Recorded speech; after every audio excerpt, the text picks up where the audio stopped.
കണ്ടിട്ടുള്ളതിൽ വെച്ച് ഏറ്റവും നിർണായകമായ ഒരു തിരഞ്ഞെടുപ്പ് ഫലത്തിലേക്ക് വിരലിലെണ്ണാവുന്ന ദിവസങ്ങൾ മാത്രം ബാക്കി നിൽക്കെ ഭരണസിരാ കേന്ദ്രമായ തിരുവനന്തപുരത്തും AKG സെന്ററിലും ആശങ്കയുടെ നിഴൽ പടരുകയാണ്. 2026 ഏപ്രിൽ 9 നടന്ന തിരഞ്ഞെടുപ്പ് ഫലം പുറത്തുവരുമ്പോൾ ഇടതുമുന്നണിക്കും CPM-നും അധികാരം നഷ്ടമാകുമെന്നൊരു സാഹചര്യമുണ്ടായാൽ അത് കേവലം ഭരണമാറ്റം മാത്രമല്ല, മറിച്ച് കേരള രാഷ്ട്രീയത്തിലെ പല വൻമരങ്ങളുടെയും വേരിറക്കുന്നൊരു പതനമായിരിക്കും.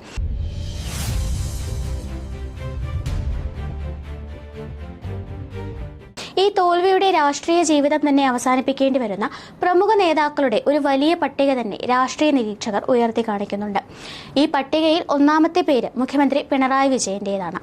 80-ാം വയസ്സിലും പാർട്ടി മാനദണ്ഡങ്ങളിൽ വലിയ ഇളവ് നൽകിക്കൊണ്ട് പിണറായിയെ തന്നെ മുഖ്യമന്ത്രി സ്ഥാനാർത്ഥിയായി ഉയർത്തി കാണിച്ചാണ് ഇടതുമുന്നണി ഇത്തവണ തിരഞ്ഞെടുപ്പിനെ നേരിട്ടത്. പിണറായി വിജയന്റെ മുഖവും വ്യക്തിത്വവും മാത്രം മുൻനിർത്തി സംഘടിപ്പിച്ച ഈ പ്രചരണ മാമാങ്കങ്ങൾ പാളിയെന്നും കേരളത്തിലുടനീളം ശക്തമായൊരു പിണറായി വിരുദ്ധ തരംഗം ആഞ്ഞടിച്ചെന്നുമാണ് ഇപ്പോൾ പുറത്തുവരുന്ന ഗ്രൗണ്ട് റിപ്പോർട്ടുകൾ. 2.5 പതിറ്റാണ്ട് കാലം CPM-നെ ഉരുക്കുമുഷ്ടി കൊണ്ട് അടക്കി വാണ ഒരു ഏകാധിപതിയുടെ വളരെ ഡിസ്ഗ്രേസ്ഫുൾ ആയ പതനമായിരിക്കും ഈ ഫലം പുറത്തു വരുമ്പോൾ നാം കാണാൻ പോകുന്നത്. പിണറായി വിജയന്റെ രാഷ്ട്രീയ അന്ത്യം സംഭവിക്കുന്നതോടെ അദ്ദേഹത്തിന്റെ തണലിൽ മാത്രം പാർട്ടിയുടെ സംസ്ഥാന സെക്രട്ടേറിയറ്റിലും മന്ത്രിസഭയിലും സുപ്രധാന വകുപ്പുകൾ വെട്ടിപ്പിടിച്ച മരുമകൻ മുഹമ്മദ് റിയാസിന്റെ രാഷ്ട്രീയ ഭാവിയും തുലാസിലാകും. അമ്മായിയച്ഛന്റെ പിടി അയയുന്നതോടെ റിയാസിനെ രാഷ്ട്രീയമായി തീർക്കാൻ കാത്തിരിക്കുന്ന ഒരു വലിയ നിര നേതാക്കൾ ഇന്നും CPM-ൽ ശക്തമായി നിലകൊള്ളുന്നു എന്നതും യാഥാർത്ഥ്യമാണ്.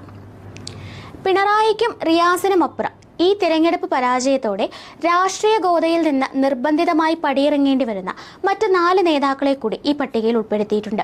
ഇടതുമുന്നണി കൺവീനറായ TP രാമകൃഷ്ണനാണ് ഇതിൽ പ്രധാനി.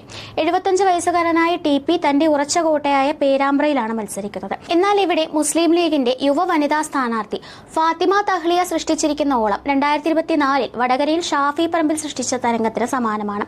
കർഷക രോഷവും ഭരണവിരുദ്ധ വികാരവും കൂടിച്ചേരുമ്പോൾ TP രാമകൃഷ്ണൻ എന്ന അധികാരന് പേരാമ്പ്രയിൽ അടിതെറ്റാനാണ് സാധ്യത. കേവലം 5000 വോട്ടുകൾക്ക് മാത്രമായിരിക്കും TPയുടെ വിജയമെന്ന് പാർട്ടി തന്നെ വിലയിരുത്തുമ്പോൾ അവിടെ സംഭവിക്കാവുന്ന ഒരു അട്ടിമറി അദ്ദേഹത്തിന്റെ രാഷ്ട്രീയ ജീവിതത്തിന് പൂർണ്ണവിരാമമിടും. രണ്ടാമത്തെ വ്യക്തി മന്ത്രി VN വാസവനാണ്. ശബരിമല സ്വർണ്ണക്കൊള്ളയുമായി ബന്ധപ്പെട്ട ആരോപണങ്ങളും ഭരണത്തിലെ അഴിമതി ആരോപണങ്ങളും വാസവനെ വേട്ടയാടുന്നുണ്ട്. ഏറ്റുമാനൂരിൽ പതിറ്റാണ്ടുകൾക്ക് ശേഷം കോൺഗ്രസ് കൈപ്പത്തി ചിഹ്നത്തിൽ നാട്ടകം സുരേഷിനെ ഇറക്കിയപ്പോൾ അത് വാസവന് വലിയൊരു ഭീഷണിയായിരുന്നു. 10,000-ൽ പരം വോട്ടുകൾക്ക് വാസവൻ പരാജയപ്പെടുമെന്നാണ് പ്രാഥമിക നിഗമനം. ഈ പരാജയത്തിൽ 71-കാരനായ വാസവന്റെ രാഷ്ട്രീയ ജീവിതത്തിന് അന്ത്യം കുറിക്കുമെന്ന് മാത്രമല്ല, പുതിയ സർക്കാർ വന്നാൽ അഴിമതി കേസുകളിൽ വലിയ വിചാരണകൾ കൂടി അദ്ദേഹം നേരിടേണ്ടി വരും. ആരോഗ്യമന്ത്രി വീണ ജോർജാണ് പട്ടികയിലെ മൂന്നാമത്തെ വ്യക്തി.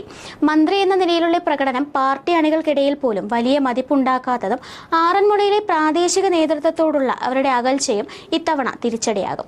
കോൺഗ്രസ് യുവനേതാവ് അബിൻ വർക്കിയോട് പരാജയപ്പെട്ടാൽ വീണ ജോർജിന്റെ രാഷ്ട്രീയ ഇന്നിംഗ്സിന് ഏറെക്കുറെ അവസാനമാകും. നാലാമതായി ഇത്തവണ മത്സരിക്കാൻ തീരെ താല്പര്യം കാണിക്കാതിരുന്ന മന്ത്രി V ശിവൻകുട്ടിയുടെ അവസ്ഥയും സമാനമാണ്. നേമത്ത് പരാജയം മുൻകൂട്ടി കണ്ട് പിന്മാറാൻ ശ്രമിച്ച ശിവൻകുട്ടിയെ പാർട്ടി നിർബന്ധിച്ച് മത്സരിപ്പിക്കുകയായിരുന്നു.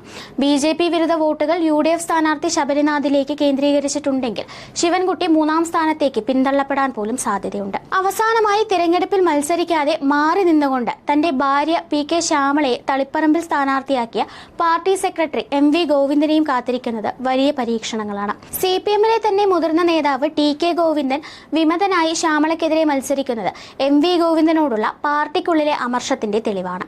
തളിപ്പറമ്പിൽ ശ്യാമള പരാജയപ്പെടുകയും കേരളത്തിൽ ഇടതുമുന്നണി തകരുകയും ചെയ്താൽ MV ഗോവിന്ദന്റെ പാർട്ടി സെക്രട്ടറി സ്ഥാനവും തെറിക്കും. ചുരുക്കത്തിൽ മെയ് 4-ലെ ഫലം വരുന്നത് കേരള രാഷ്ട്രീയത്തിലെ ഈ അധികായന്മാരുടെ രാഷ്ട്രീയ ചിതയിലേക്കായിരിക്കുമോ എന്നത് നമുക്ക് കാത്തിരുന്ന് കാണാം. News desk, India mirror.